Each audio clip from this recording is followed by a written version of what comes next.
Verse 23, sabi niya, "For I received from the Lord what I also pass on to you." Maliwanag yun, I received from the Lord what I am passing to you. The Lord Jesus, on the night He was betrayed, took bread. Anong kinuha niya? Bread. Verse 24, "And when He had given thanks," tapos siya nagpasalamat, He broke it and said, "This is my body, which is for you. Do this in remembrance of me." Verse 25. "In the same way, after the supper, He took the cup, saying, This cup is the new covenant in my blood. Do this wherever you drink it in remembrance of me." 26. "For whoever you eat this bread and drink this cup, you proclaim the Lord's death until He comes. So then, whoever eats the bread or drink the cup of the Lord in an unworthy manner," so na word na, before you drink, make sure that you are worthy. Kasi sabi niya, "Whoever eat this bread and drink this cup in an unworthy manner will be guilty of sinning against the body and the blood of the Lord. Everyone ought to examine themselves before they eat of the bread and drink of the cup. For those who eat and drink without discerning the body of Christ, eat and drink judgment on themselves." Sa mga wala nagsusi, ano nangyari? Ang ilang ginom, dili ng ang atong i-prepare is juice and biscuit. I want you to emphasize kasi may teaching na naga-circulate sa mundo, no? sa mundo ng social media, that the moment daw na pasasalamatan nito ay naging literal na body and blood of Jesus. Manta mga kanibal, I want you to emphasize that. This is only a symbol. The symbol is not actually the body. Amen? The symbol of my body, sabi ni Jesus, and my blood. It is a symbol. Ang symbol, diferensya siya sa tinuod. Symbol lang siya. Amen? So kini, simbolo lang siya. Sa kung saan na nag-pray, Diyos nagyapon siya, o biskwit. Gusto ko mablihan ninyo mga mata, gusto ko mablihan ninyo muna-huna. Kasi pwede nga malihista sa atong understanding. This is only a symbol. Sabi niya, do this in remembrance. Nalatag hinumduman. We do it, nagbutang tawag simbolo, because we are remembering something or someone na nahitabo na sa dugay ng panahon. Amen. Kaysa matagkaon na ito, matag-inom na ito, kung mahimo ng lawas ni Kristo, mahurot bago siya bumalik, kung ano yung mabilin. Amen? Nagawa nyo? So number 1 point, sharing communion. Kasi isi-share natin ito. Pag i-share kayo, magalag sa basket. So kukuha kayo nito. So sharing. Sharing communion gives us an opportunity to look back. Ano yung opportunity na binibigay nito? To look back. Tanaw sa likod. Kristiyano ka rin, mahilig mo lang daw sa likod, di ba?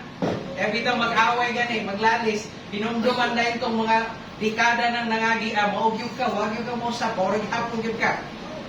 Di ba? Mahilig mo lang daw sa likod. Kaya kani atong gibuhat karon an opportunity, kaya dapat Kristiyano na yung sigig dingi sa likod. Ulatang nga na yung opportunity ihatag, nga mulingi ka sa likod. Hello? Diyan pa ba kayo? Amen. Kamu sigig lingi, warang gingon niya. gives us an opportunity to look back. As Jesus said, the night He instituted this ordinance. Ordinansa ito. Pag ordinance, mahalaga ba yun? Hindi. Mahalaga. This is my body, which is for you. This cup is the new covenant in my blood. Eat this in remembrance of me. So one reason we share communion and do so regularly. Regular tayong gumagawa nito once a month. Okay, ibig sabihin, sa isa ka tuig, kadusi ra nato ni buhaton. Okay. Is to remind ourselves of Jesus' sacrifice on the cross. Yun ang unang reason nga ato ang lingion. Yung sacrifice ni Jesus on the cross. Tama? Liwanag ba? Kanino daw sakripisyo? Kay Kristo. And the broken bread. Nga nung gibungkag-bungkag na, di man pwede man siguro pasuratagan tagbuo, di ba? Pero anong kailangan bungkagon? Nga kailangan bukon. Ganong kinahanglan buwak-buwakon siya. Kasi there is also a meaning, i-symbol nga nung atong bukon na. Hello? Kasi yung broken bread calls us to look back and remember that Jesus' body was broken for us. Amen. Amen. Di lang ni basta-basta, ano, gibungkag ba ni Pastor? Alanganin makayo. Pwede man dapat tag-isa na lang kabuok, di ba? Praise God. Naa po na yung meaning for us to remember that Jesus' body was broken for us. Ano pa? Broken by the nails. Gilansangan, pierce his hands and feet, and spear that pierce his side. Katong gitusok yung gilid. As we partake, we remember that his body was broken so that we could be forgiven and restored and made whole. Nakita niyo yan? Just look back for you to be reminded that because of what Jesus has done on the cross, you are now being forgiven, restored, and made whole. Gibuo ang imong kinabuhi. The cup, ito pong nasa itong mga baso maliliit, symbolize His blood, which leads us to look back and remember it was shed to our sins, could be washed away. In short, this meal is a memory tool to remember that Jesus died for us. Number 2 reason, bibilisan natin kung dito, ano? Pangalawa, communion also provides us with an opportunity to look in. Kanina, look back. Ngayon, look in. Asa yung in? Inside of us. Sa sulod, sa itong kasingkas. Verse 28 says, everyone ought to examine themselves before they eat of the bread and drink from the cup. So, you see, communion that gives us a chance to remember what Jesus did for us on the cross, but remember us an individual. Why He did it. Hinumdumi po, nga nung gibuhat ni sa Ginoo. Unsay gibuhat nato, nga nung gibuhat ni sa Ginoo. It's a time to ask God to search our hearts. Kaya panahon po ni nga, Lord, susiha ang among kasing-kasing o itudlo asay sayop tindapita aron makaamgumi nga sayop di ay ni. Amen. So kaya look in. Dili lamang di ay kanang atong mga sala sa sulod, pati ang atong huna-huna. Kaya asa di atong huna-huna? Naapod sa sulod.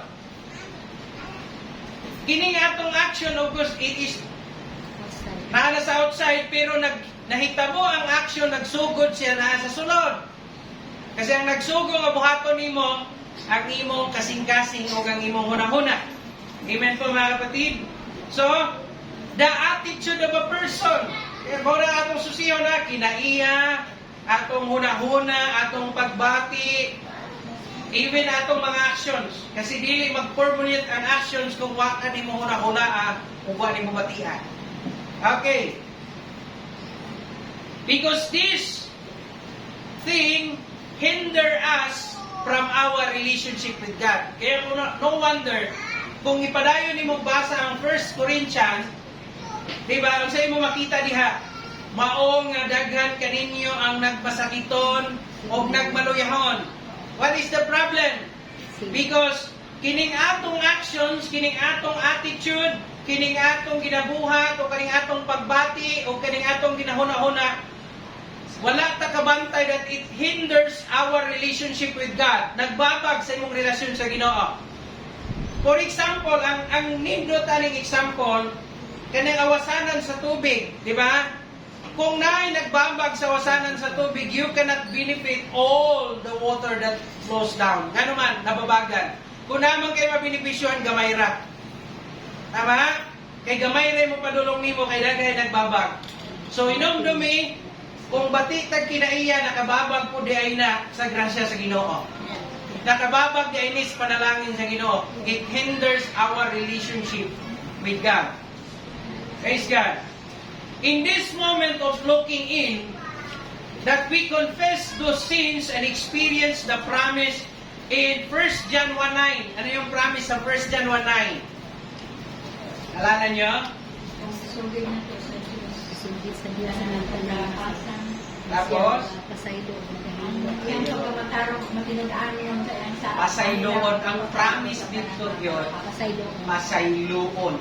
Yung promesa sa kapasayloan. Forgiveness. Amen? Unsay kinahanglan ng buhaton? Kung isugid. Kinahanglan lang isugid yun. Di pwede nga laay-laing magsugid para nimo. Ikaw mo ay magsugid sa Diyos. Lord, nakasala ko. That is a sign of humbleness. Diba? Ganang paubos ka, Lord, nasayop ko. Nahimo na ako ni mga butanga, pasaylo ako. Ikinahanglan ako yung mga pasayloan. Kaya the moment nga nagsugid ka, pasayloon ka sa Ginoo. Amen. Kung yung punto? So, look back. Pangalawa, look in. Number 3, the second to the last. Number 3. Another reason we share communion is to look around. Kanina, look back, look in, look around. Mahilig sa ang Kristiyano, real talk ito wala. Ang Kristiyano mahilig mag-look around. Hindi nila tinitingnan ang nasa loob nila. Amen?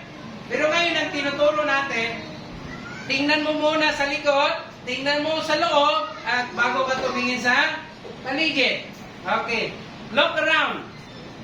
Paul says in our text, the meal is a chance for us to be reminded of our responsibility to share the gospel with our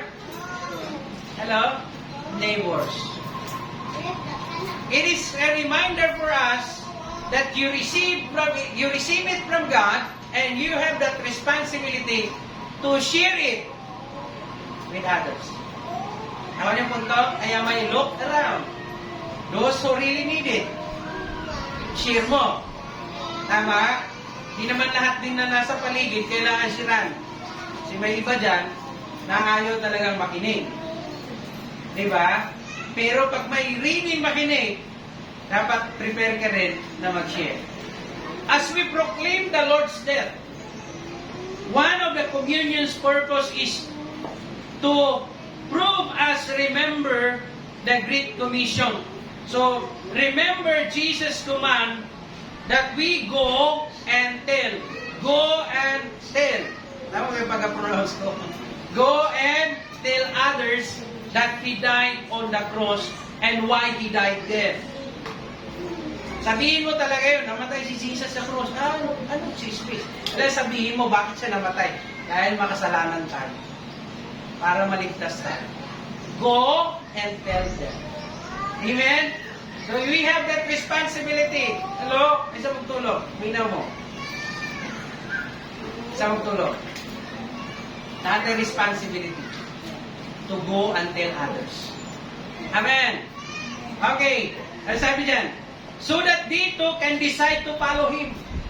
Para makaunaw na sila ay makadesisyon silang mutuman, musunod po sa Ginoo. Sadly, ito na yun. So many Christians don't do this.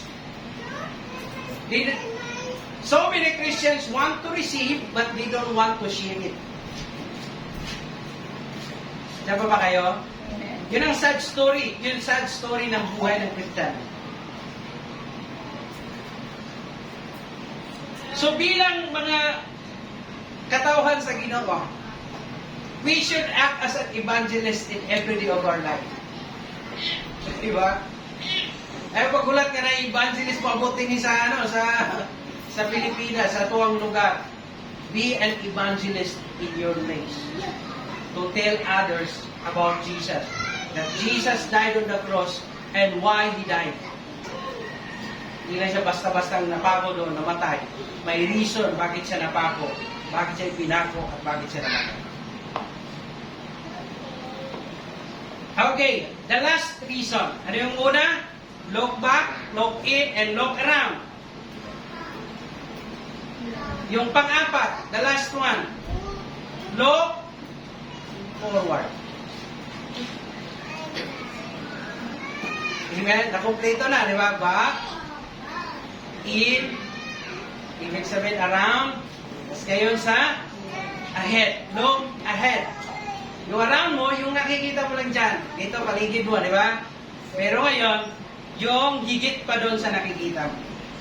Challenge to us to look ahead.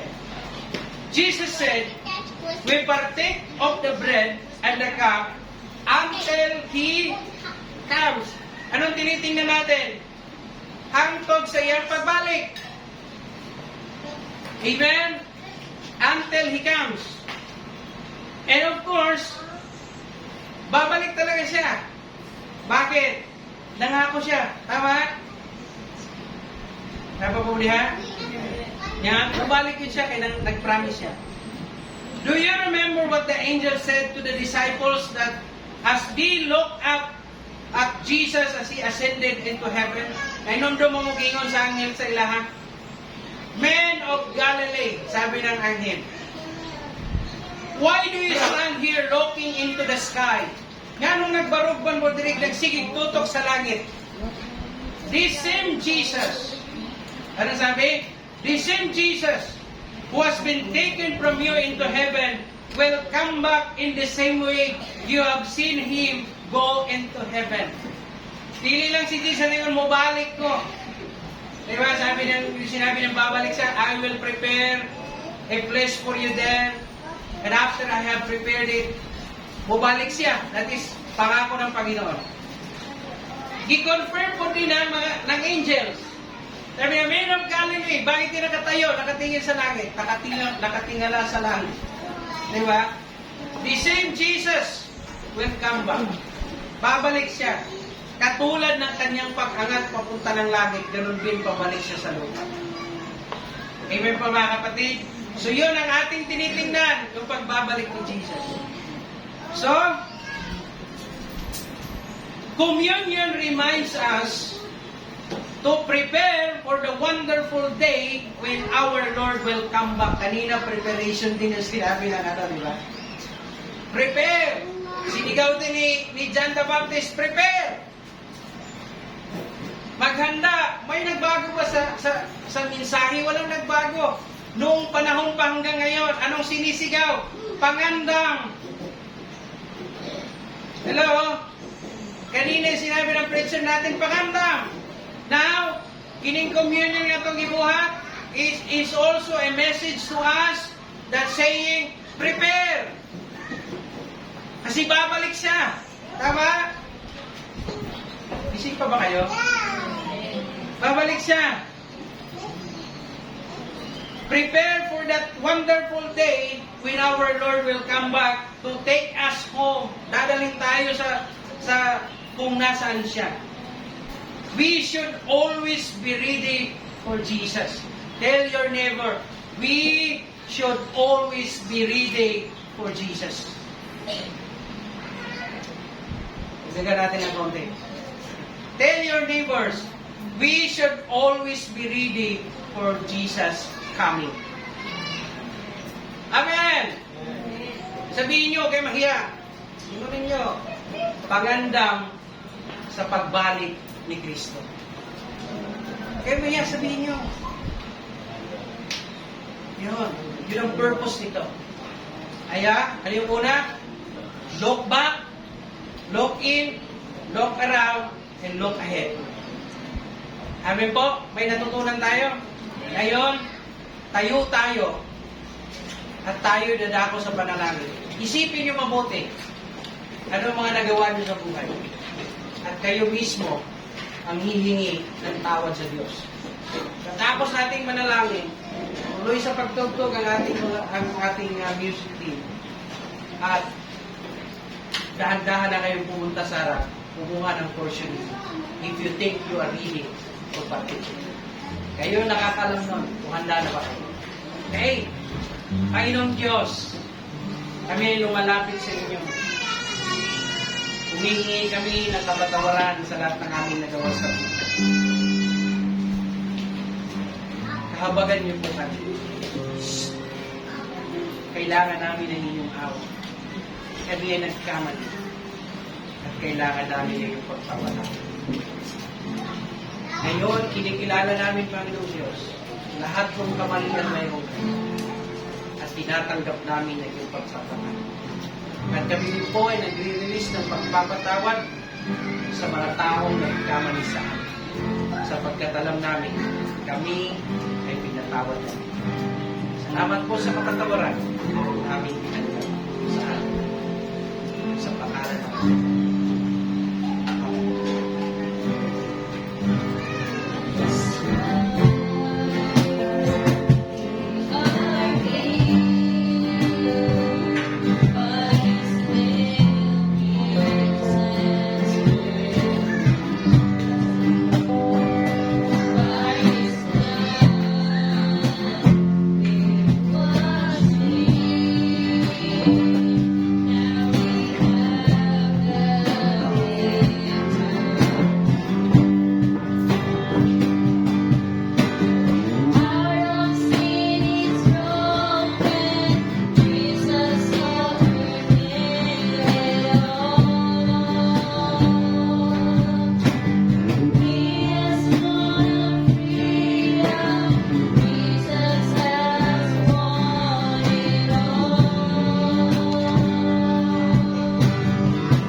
Ginoong Diyos, ania kining tinapay ug kining kupa nga simbolo sa imong lawas ug sa imong dugo, balaan na kini o balaan na usab kami nga magakaon o magainom ini.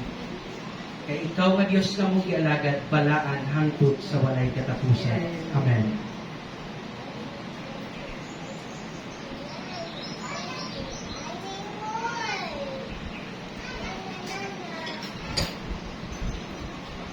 Kanayin ta sa pagduko ng insurance. Ginoo, salamat natapos no sa kining usa kabuhat sa pagpahinumdom o buhat sa paghinumdom sa imong gibuhat sa cross. Salamat Lord God na kining among paghinumdom karon na imo kining dakong panalangin sa among kinabuhi. Salamat sa imong pagtugot o punta pabuhat na mo kini hangtod sa adlaw nga mubalik. Makaplagan mo kami na matinunan. Naigon ka sa pangalan ni Jesus. Amen.